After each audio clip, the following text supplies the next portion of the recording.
KF-21 1432차 비행 과정을 지켜본 아랍 왕세자들 KF-21 구매 욕심, 사우디 공군 측 KF-21 시범 도입 준비, 미국 전투기 대신 한국 KF-21 협상 시작.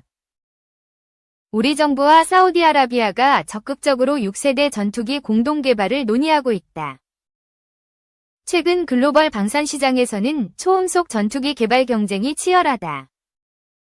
전 세계적으로 주력으로 사용되는 F-15나 F-16, 미국, 유로파이터, 유럽, J-10, 중국, 전투기는 4세대 전투기로 분류되며 Su-57, 러시아, J-20, 중국 등 스텔스 성능을 지닌 최신형 전투기는 5세대로 분류된다. 한국이 개발 중인 KF-21 보라매는 4세대와 5세대의 중간 단계에 위치한 4.5세대 전투기에 해당하며 튀르키예, 터키, 인도, 스웨덴 등이 5세대 전투기 개발을 진행하고 있다. 정부는 사우디와 6세대 전투기를 공동 개발하면 KF-21 스텔스 전투기 개발에 이어 곧바로 6세대 유무인 복합체계, 멈티 개발로 진입할 계획이다. 한국항공우주산업, KAI은 우선 2025년까지 다목적 무인기 플랫폼을 개발한 뒤 경공격기인 FA-50과 통합해 인공지능, AI 기반의 차세대 공중전투체계 핵심 기술을 개발하는 데 주력할 생각이다. KF-21과 함께 비행할 무인기는 대한항공이 맡을 것으로 보인다. 대한항공은 지난 2014년 무인기 가오리 X1을 개발했다. 길이 10.4m, 날개폭 14.8m. 중량 텐트에 달하는 대형 무인전투기 기체를 46%로 축소한 가오리 X1은 1시간 30분 동안 50km를 날며 무인전투기 개발 가능성을 열었다.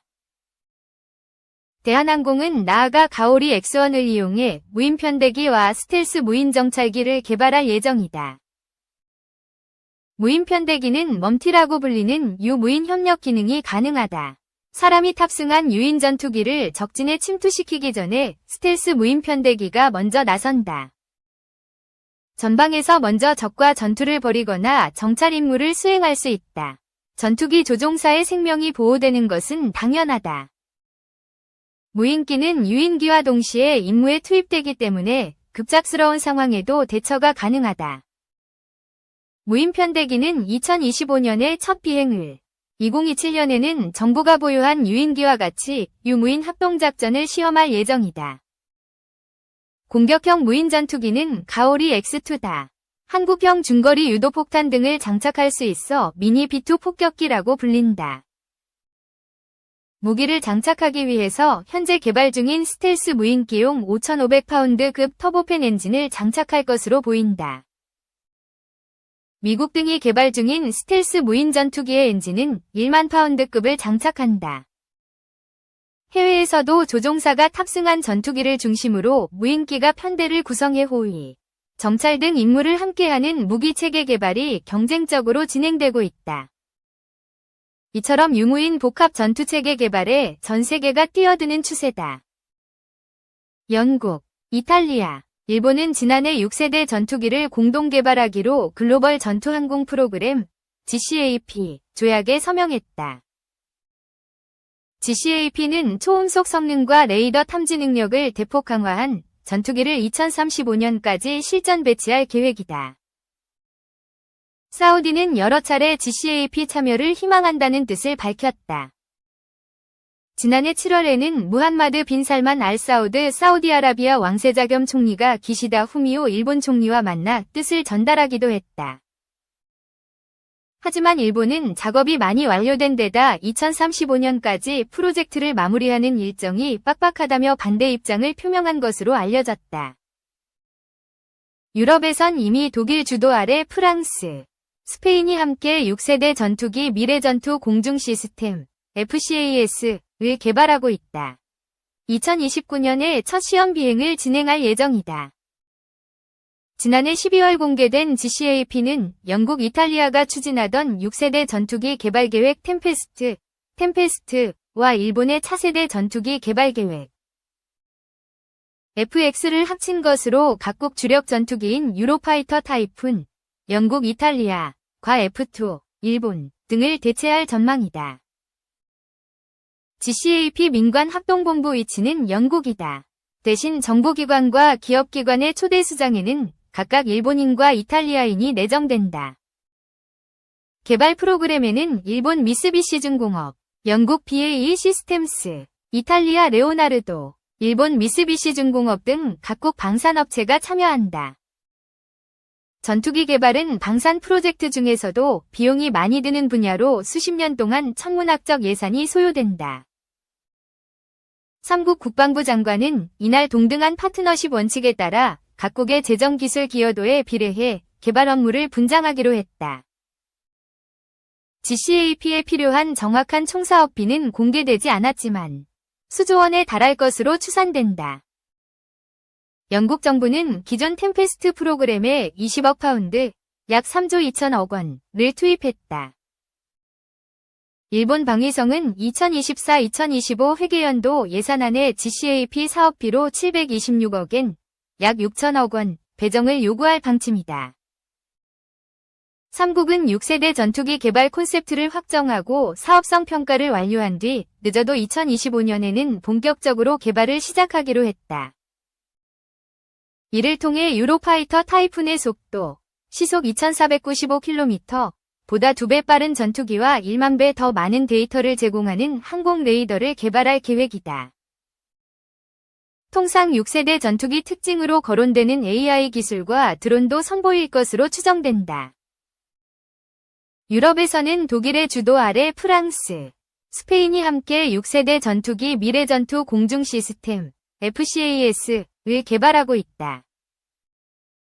다소, 에어버스, 인드라 시스테마스, MTU 등 유럽 유수의 항공방산업체들이 참가한 FCAS 계획은 2029년에 첫 시험 비행을 진행할 예정이며 2040년부터 초도 배치되어 기존의 유럽에서 운용하던 라팔과 유로파이터를 대체할 계획이다. 또 기존의 무인기를 무인전투기로 개발해 FCAS를 모선으로 하는 무인기 편대를 합동으로 운영하는 방안도 검토 중이다. 세계 최강의 공군력을 지닌 미국은 지난해 5월 6세대 전투기 개발에 착수한다고 발표했다. 차세대 공중지배, NGAD, 플랫폼으로 명명된 해당 전투기는 다채널 레이더, 레이저 무기, 적응형 사이클 엔진, AI가 적용된 전자체계 등 미국의 최첨단 기술이 적용되어 미래 중국 공군의 위협에 대응할 계획이다. 미국의 차세대 전투기는 2030년부터 F-21을 대체할 예정이다. 2. 배 화성 19형 재진입체 4에서 5개 탑재 가능, 대미 억제력은 아직. 신승기 한국국방연구원, KIDA, 연구위원은 10일 KIDA 유튜브 채널에 게재된 화성 19형 시험 발사 성공, 북한 미사일 기술의 현주소는 영상에서 화성 19형의 개발 추진은 북한의 고체연료 추진 ICBM 기술이 소형급에서 중형급으로 발전하고 있음을 시사한다, 라며 이같이 말했다. 신 연구위원은 화성 19형이 기존 ICBM 화성 18형의 개량형인 것으로 평가했다. 1단 추진체계는 그대로 활용했으나 2단과 3단 추진체계의 추진제를 추가해 기존 대비 추력과 비행시간이 증가했으며 이에 따라 탑재 중량도 증가했을 것이라는 게 신 연구위원의 분석이다. 북한은 지난 1일 화성 19형을 최종 완결판이라고 부르며 이 미사일이 최대 정점 고도 7687.5km까지 상승하며 5156초, 1시간 25분, 간 1001.2km를 비행했다고 밝혔다. 이 최대 정점 고도와 비행시간은 지금까지 발사된 북한 ICBM의 종전 기록을 갈아치웠다. 신 연구위원은 화성 19형의 전체 발사 중량을 65톤 전후로 추정했다. 화성 18형 대비 15% 증가한 최적을 반영하면 64톤 정도가 되고 여기에 탄두를 원보령에서 뭉툭한 형태로 개량해 다탄두 재진입체를 1톤가량 넣을 경우 실질적인 전체 중량은 65톤 전후가 될 수 있다는 것이다.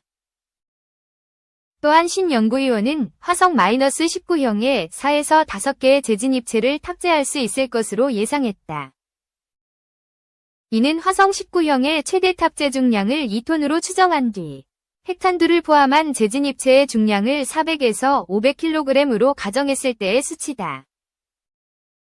신 연구위원은 북한의 ICBM 고체연료 엔진 기술 수준은 미국, 러시아 등 최고 수준의 기술을 보유한 국가와 비교할 경우 아직은 미흡한 게 사실이라며 핵탄두와 재진입체 소형화 경량화를 추진했을 것으로 보이지만 이 수준 역시 낮아 재진입체의 전체 중량이 미국, 러시아의 것보다 더 무거울 것이라고 설명했다. 북한의 다탄두 재진입체가 실제 작동할 경우 화성 19형을 한 번 발사해 미국의 여러 지점을 타격할 수 있다. 신 연구위원은 화성-19형의 하나 또는 제한적 수량의 재진입체를 탑재해 정상각도로 발사할 시 최대 사거리를 16,000km 전후로 평가했다. 다만 북한이 최종 완결판이라고 강조하고 있으나 화성 19형의 4에서 5개의 재진입체를 탑재한 중형급 ICBM만으로 세계 최강의 핵전력을 보유한 미국에 대한 전략적 억제력과 응징보복 역량을 확보하기는 제한적으로 보인다 라고 진단했다. 그러면서 북한은 향후 ICBM 관련 기술을 고도화할 것으로 보이고 10개가량의 재진입체를 탑재할 수 있는 대형급 고체연료 엔진 ICBM 개발을 추진할 가능성이 농후하다 라며 이는 향후 북한의 전략급 잠수함발사탄도미사일 SLBM 개발에도 전용될 것이 사실상 명확하다는 점에서 상당히 우려된다 라고 말했다.